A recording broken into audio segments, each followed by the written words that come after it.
That's better. All right, so I'm really excited to introduce the first of our readers, our poetic opener, Miranda Pearson. Miranda.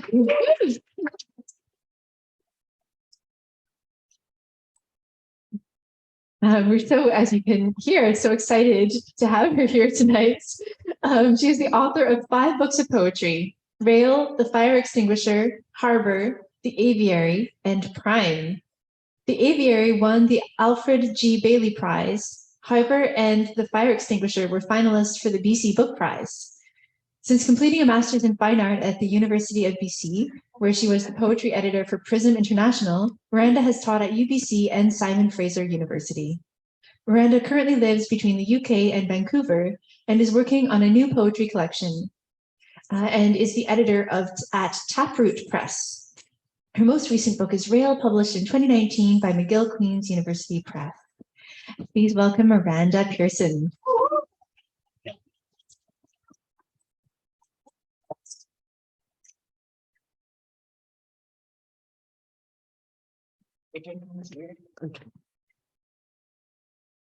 That is the loveliest welcome that I've ever had.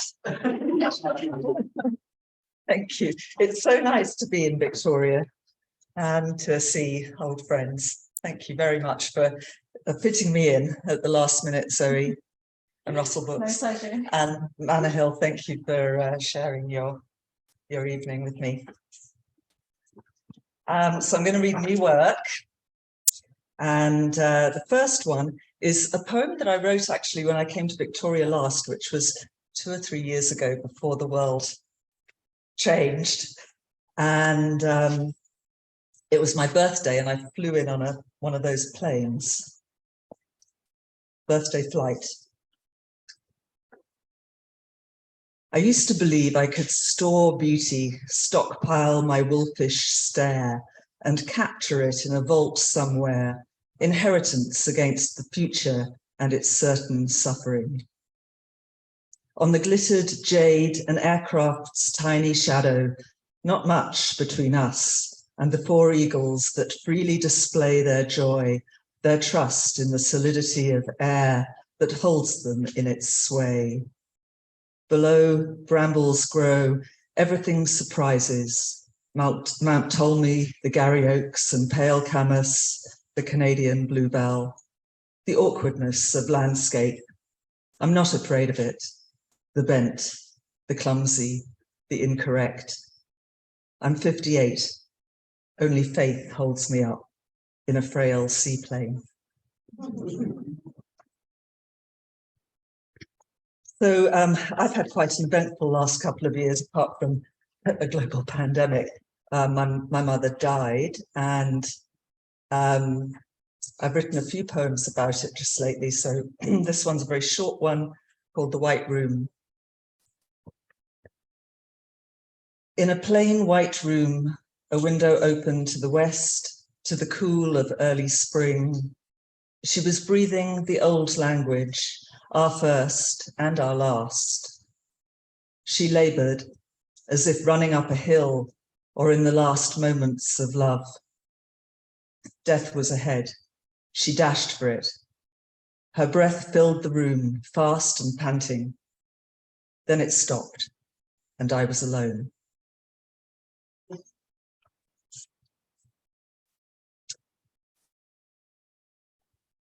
So then I had the task of clearing her house where she'd lived for 60 years. And quite a lot of poetry came out of that one. This one's called Return to the Chateau. It's not a chateau.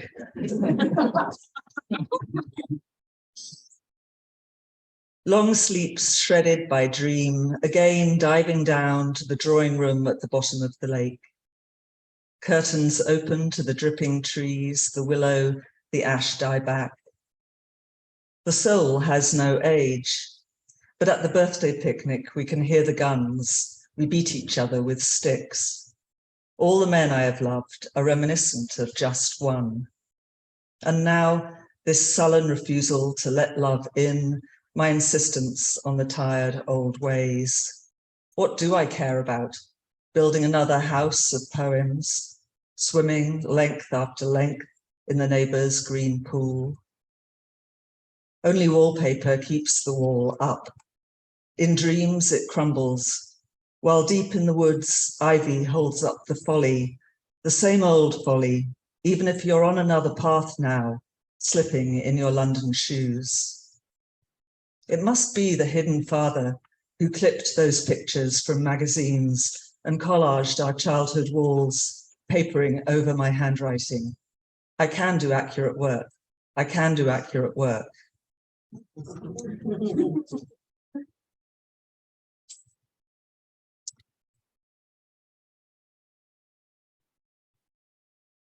Das Rheinland.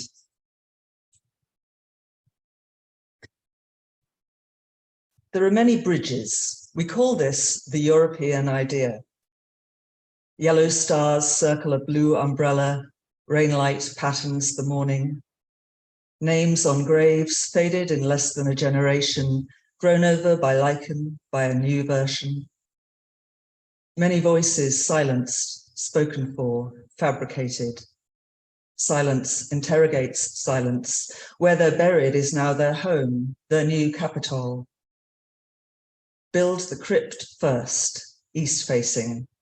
Begin at the deathbed with jewels, bulbs buried like eggs at Easter, bulbs that grow more jewels, that become testes, sprouting in the warm earth, the romantic speaking land of rivers that we gaze at, glazed speechless by so much we can't know, perhaps another sphere, perhaps even God.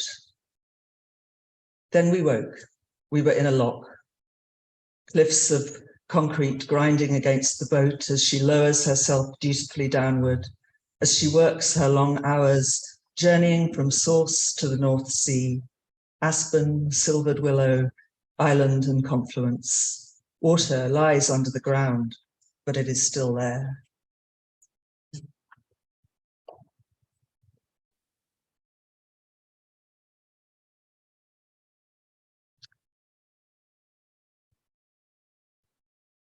Enduring love. Fields after rain, cobbled, set with silver coin, shining hoofprints and chevron, river that dreams itself road. I'm foolish for lovingly kissing you, sorrow for all the people you've hurt, a virus spreading. The train is cancelled, a body on the track. A man shouts at me for wearing a mask. I'm a posh girl, so polite and forgiving, nannying you, tripping over myself. Why don't you fuck off and retire? Sit by a river, watch the ducks bred to be shot by the rich. Their flights as if suiciding, their sudden hangings. Dogs bark and bark. A branch bent across the path like a Dubai arch. Your hands, the bones of your feet, their long skeletons. You say the purpose of life is to pass it on.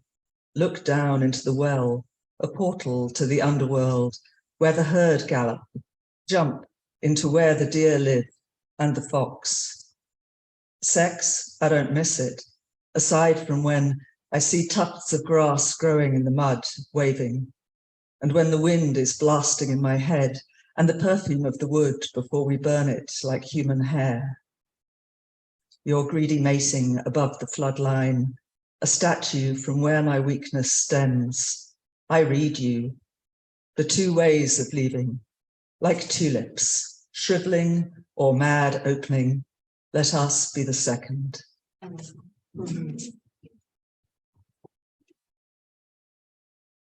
I'm conscious of not wanting to go over time. I think that's probably my 8 minutes, isn't it?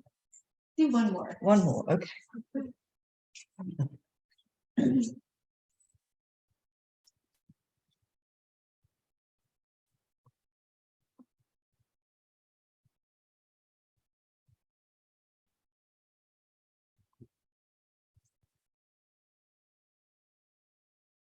We are so unsettled on this earth. My brother homeless, sleeping in a park, at war with himself. War, the biggest business on the planet.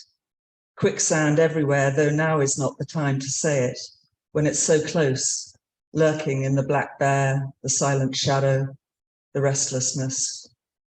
Now I see it's about letting go, not bridged, text, phoned, hurried back to. Rain will make its torrents, wind blow our power down, but the house will not be on fire, and you will find the candles, you will find the caretaker's number. I am not the caretaker, I am not the caretaker. Step forward into the rain and wind, loving their cold, how they shape you.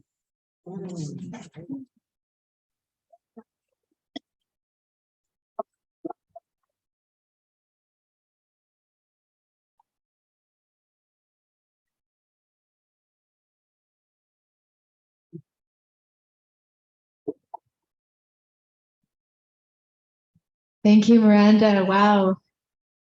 I believe Miranda has a few of her books here. So if you were as blown away by that as I was, after the readings, you could see if you can snag one from her. Okay, so I'm really excited to introduce Manahil Bandukwala. Manahil is a writer and visual artist. She works as coordinating editor for Art Poetry Magazine and is digital content editor for Canthius. She is a member of Ottawa-based collaborative writing group BII. Seven? Wasn't sure if it was a Roman numeral or not. I could have Googled it. Her debut poetry collection is Monument. And so I like to try to do apparently not the right research, but some research on the poet before they come. So I read this lovely little mini interview done by Pearl Pyrie. And Manahil said about the book that she's about to read from, I've known about Mumtaz Mahal my entire life, but I realized that everything I knew about her was linked to the Taj Mahal. Who was she beyond this monument? I had a mountain of questions I wanted to ask her, and my curiosities turned into poems, which I think is just such a great line. My curiosities turned into poems.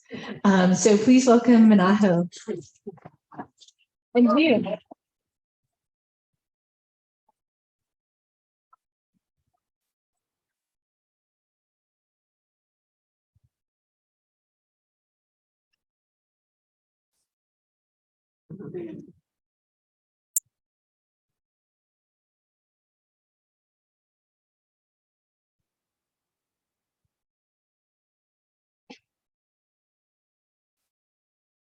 Oh, can everyone hear me okay? Thank you so much, Zoe and Planet Earth, for inviting me all the way out to Victoria. This is my first time being here. And yeah, I'm very excited to have this, have Victoria as part of a stop on a little reading tour for Monument. Which, yeah, I mean, I have like a little intro that I give, like context for the book, but thank you so much, Zoe, because I feel like you gave that for me. And yeah, Miranda, also reading was incredible. I feel like I'm still sitting a bit in your world and I'm trying to orient myself to kind of read from this. And yeah, so a lot of the book comes out of research. It's interesting in that a lot of it is written to be read cover to cover, but I'm going to be reading a bit of a selection across, and I'm also accompanied by music by my partner Liam, which I think kind of brings a bit of levity to some of the very dense facts that appear threaded throughout the poems. In 1593, she was born Arjuna. At 14, she met her to-be husband. At 14, her to-be husband was named Prince Karam. At 19, she married Prince Karam. At 19, she was not her husband's first wife. At 19, her husband placed upon her the name Mumtaz Mahal. At 38, she accompanied her husband to Burhanpur. At 38, she birthed her 14th child. At 38, she named her 14th child Gohararam. At 38, she breathed her last breath. When she would have been 55, the Taj Mahal's construction finished. When she would have been 55, the new marble mausoleum housed her body. When she would have been 55, her husband ordered that the hands of 20,000 laborers be chopped off. When she would have been 55, a fight for succession was stirring between her 4 sons. When she would have been 55, there were so many ways she could have lived. Before it was love. After Janice Smith, Bear.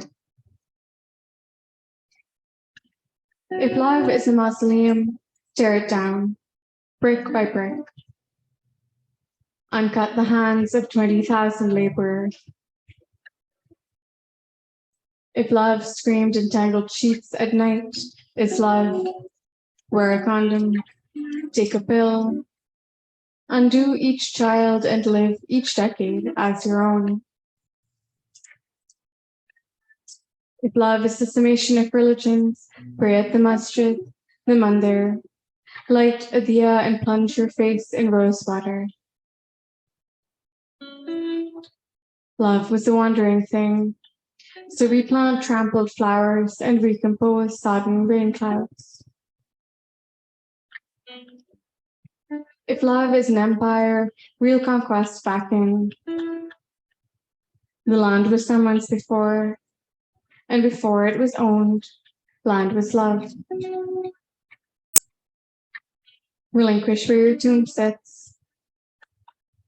Unbelong, housing all the hands linked to bodies, tethered to souls. So why wait? Give the land back now.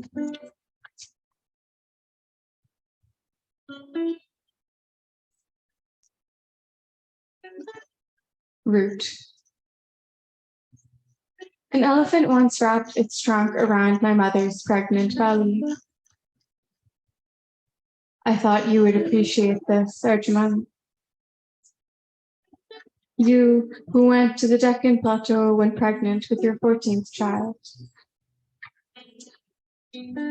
My daddy was born where you died in a battle of your own. Arjuman, if India lets me beyond its border, instead of the Taj Mahal in Agra, I will fly to Burhanpur, to your first resting place. Shahi Kila now a ruin. If your spirit is still tethered, float southeast to find folded under crumbled rock a poem. While I walk the labyrinth and listen to your footsteps echoing.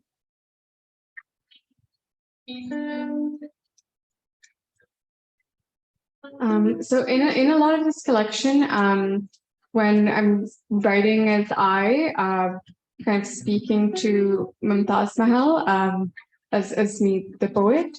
But there's a section in here called Love Letters, in which I write as Mumtaz Mahal speaking to her husband at different points in her life. And this one is 1631. I, complicit in your crimes. Summer locusts swarmed the village. Stores were empty, but still we ate. Lamps burned out. An empire watched the stars. But here we sat, thousands of lights, a glowing beacon in the fort. I, a rest stop for your luxuries, said nothing because you were an emperor. An emperor got what he wanted. I stayed silent. Command was not an inherited trait. Were it so, I might have cast myself in iron, sat atop a throne, left reliefs to rot in empty gardens, untethered carbon over diamond. I, unremembered in history books, unalive in my own life.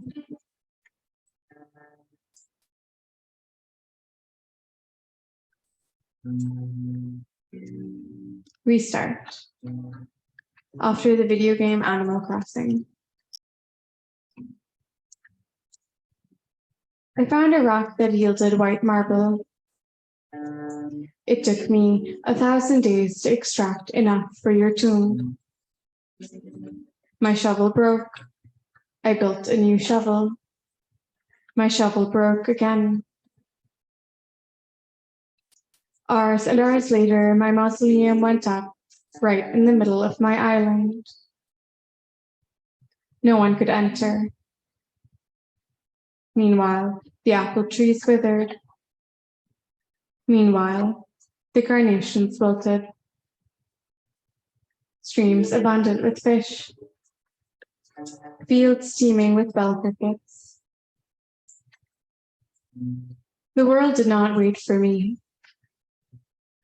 I could have told your husband this.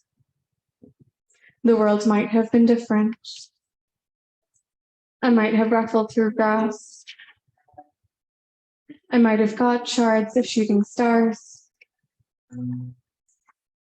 Pause. Restart. Springtime's birth of cherry blossoms carpeting the island.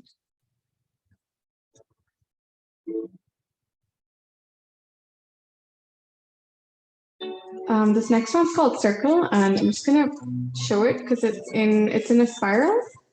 A lot of the collection engages with architecture, given that it's writing and researching a lot about a mausoleum. And in this particular one, the spiral gets tighter and tighter as you get to the center and evokes the feeling of standing in a mosque under a dome and looking up at the ceiling.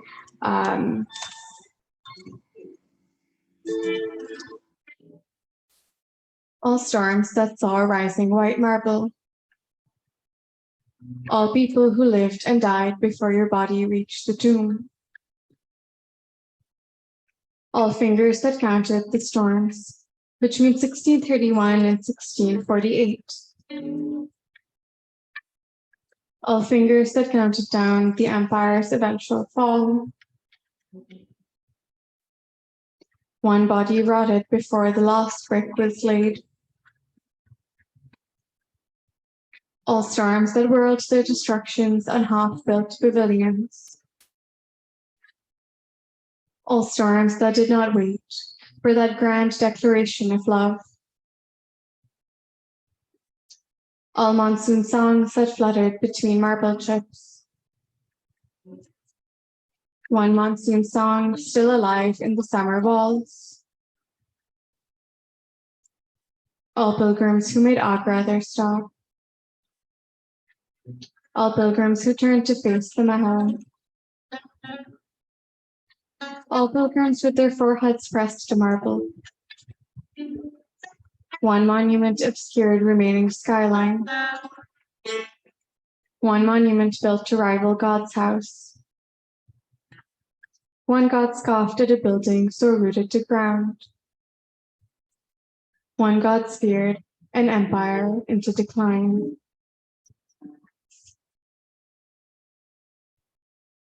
And other. Before your body entered the marble resting place, I hope your spirit left, that you returned home beyond the red fort, back to ocean lyrics, refracting light.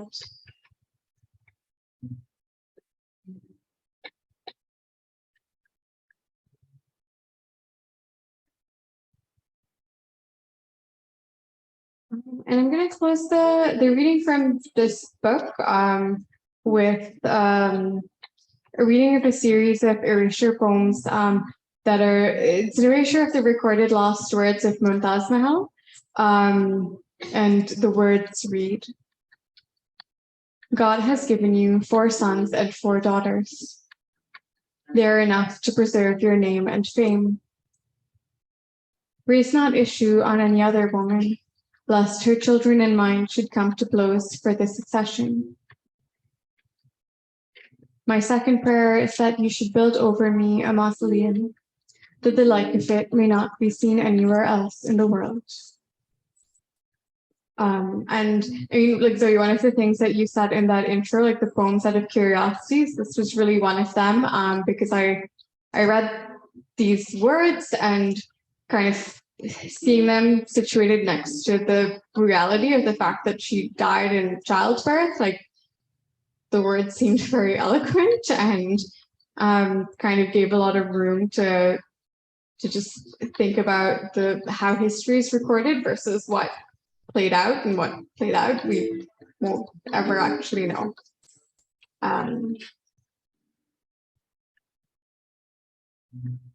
God has enough women in the world. Come to blows over a mausoleum. Name, fame, not anywhere. You are enough. And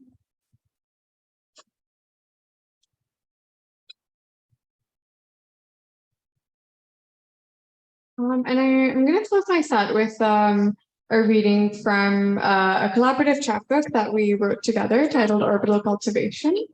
And the entire chapbook is one long poem and is a golden shovel of Phyllis Webb's poem in our time, and takes place, it's very sci-fi inspired and takes place in a spaceship after the world has been destroyed by a climate catastrophe. And yeah. Light years from here, another planet awaited inhabitants. Oh, but to disentangle the Earth's psychic hold, where my hand touched yours for the 5th time. Yes, darling, I heard the stars. But what about your dirt scent? Tell past me about the ruptured and scorched surface you'll take me from. The budding hibiscus plant will leave. Whatever sentimentality becoming an empty beer can in our gardens that every year will bloom love. Under the blanket, I wondered softly if anything could mean as much as the ache of memory hurtling in on us. But the weight of your hand, such tender light in the world we knew. Against the ruins, a star fizzled, as if to say, you've witnessed the last of this world.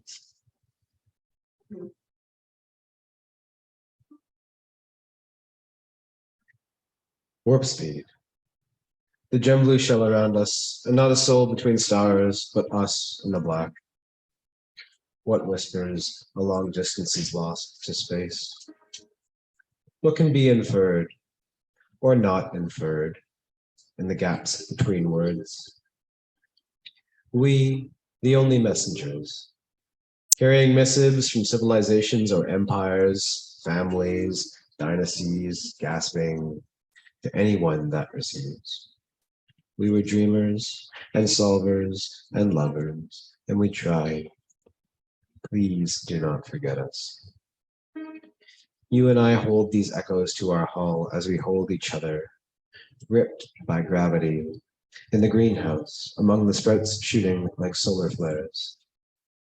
This and other duties, ever at the cusp of swallowing us, their immensity.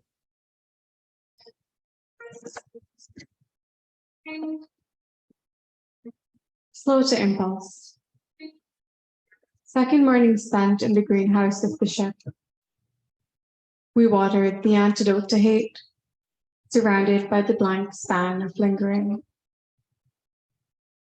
And in your presence, I could pretend there was still some not broken. The rest we rebuilt into love and grander things. Thank you.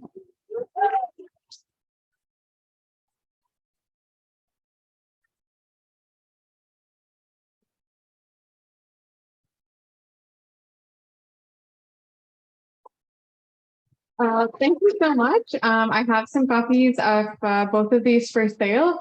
I've been collecting a lot of rocks and shells while I've been in BC. So the more copies you get, the more shells I can take back.